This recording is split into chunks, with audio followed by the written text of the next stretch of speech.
To make tofu biryani, you need our chicken biryani kit, extra firm tofu with all the water squeezed out, some water to marinate the tofu, and a little bit of oil when you cook the biryani. So I just cut the tofu into bite-sized pieces. As you can see, we have the marinade spice in our spice kit. Instead of marinating chicken, we are going to marinate tofu. Okay, so it's been 30 minutes and my tofu is well marinated in the spices. Then now I'm going to take it and shallow roast them.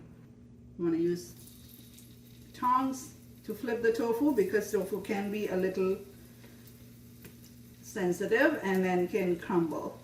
While I wait for the tofu to be done, I'm going to start cooking my rice. I add our spice packet too into the oil and then add rice, mix it up well, and then just add your water. Set the lid on and let the rice cook. As you can see, the tofu is nicely roasted. So I'm gonna put the tofu, fold it in and cook for another 5 minutes. Here we have amazing tofu biryani. Oh, delicious. If you're vegan or vegetarian, I highly recommend it, and let me know if you give it a try.